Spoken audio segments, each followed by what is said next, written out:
নমস্কার, আপনারা দেখছেন নিউজ 24 ইন্ডিয়া। জানাবো কালকের আবহাওয়ার অগ্রিম সতর্কতা। আরও এক নিম্নচাপ অঞ্চল তৈরি হয়ে গেল বঙ্গোপসাগরে। দক্ষিণ 3 জেলায় লাল সতর্কতা, দুর্যোগ কলকাতাতে। জানাবো আজকের প্রতিবেদনে। উত্তর পশ্চিম বঙ্গোপসাগরে ঘূর্ণিবাতের প্রভাবে পশ্চিম এবং ওড়িশা উপকূলে একটি নিম্নচাপ অঞ্চল তৈরি হয়েছে। আগামী 24 ঘন্টা তার শক্তি বাড়বে। বঙ্গোপসাগরে ঘূর্ণিবাতের প্রভাবে নতুন করে নিম্নচাপ অঞ্চল তৈরি হয়ে গিয়েছে। আগামীকাল কয়েক ঘন্টার তার শক্তি বাড়বে। দক্ষিণবঙ্গের বিস্তীর্ণ অংশে ঝড় বৃষ্টির পূর্বাভাস দিয়েছে আলিপুর আবহাওয়া দপ্তর। দুর্যোগ বেশি হবে অন্তত 3 জেলায়, সেখানে লাল সতর্কতা জারি করা হয়েছে। কলকাতাতেও টানা ভারী বর্ষণের সম্ভাবনা রয়েছে।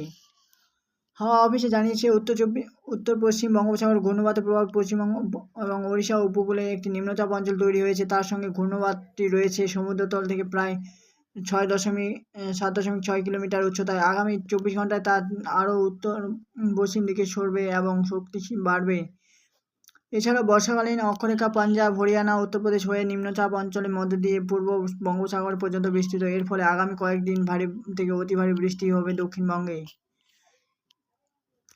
কলকাতা, হাওড়া, হুগলি, দক্ষিণ উত্তর চব্বিশ পরগনা, বাঁকুড়া ভারী বৃষ্টি রবিবার এবং সোমবার। পশ্চিম মেদিনীপুর, বাঁকুড়া, ঝাড়গ্রামে সোমবার প্রবল বর্ষণের লাল সতর্কতা জারি করা হয়েছে। অতি ভারী বৃষ্টি হতে পারে হাওড়া, হুগলি, পুরুলিয়া, 2 বর্ধমান, পূর্ব মেদিনীপুর এবং দক্ষিণ চব্বিশ পরগনা। সেই সঙ্গে দক্ষিণবঙ্গ জেলাগুলিতে ঘন্টায় 40 থেকে 50 কিলোমিটার বেগে ঝোড়ো হাওয়া বইতে পারে। মঙ্গলবার ভারী বৃষ্টিপাত চলবে দক্ষিণবঙ্গের বিস্তৃত অংশে। পুরুলিয়া, বাঁকুড়া, পশ্চিম বর্ধমান, বীরভূম, ঝাড়গ্রাম, পশ্চিম মেদিনীপুর সতর্কতা রয়েছে। মঙ্গলবার পর থেকে বৃষ্টি কিছুটা কমবে।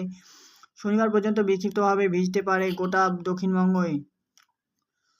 উত্তরবঙ্গে বৃষ্টির পূর্বাভাস রয়েছে। সোমবার জলপাইগুড়ি এবং কালিম্পংয়ে ভারী বৃষ্টিপাত হতে পারে। মঙ্গলবার দার্জিলিং, আলিপুরদুয়ারেও ভারী বর্ষণের সতর্কতা রয়েছে, সঙ্গে বইতে পারে ঝোড়ো হাওয়া। এছাড়া উত্তর দিকে বাকি জেলাগুলিতে বিক্ষিপ্ত বৃষ্টি চলবে।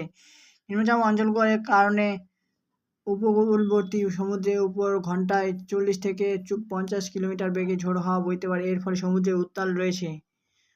মঙ্গলবার পর্যন্ত মৎস্যজীবীদের সমুদ্রে যেতে নিষেধ করা হয়েছে। ধন্যবাদ। আজকে ভিডিওটি দেখার জন্য অসংখ্য ধন্যবাদ। কিন্তু যদি আমার ভিডিও আপনাদের ভালো লেগে থাকে তো অবশ্যই চ্যানেলটি সাবস্ক্রাইব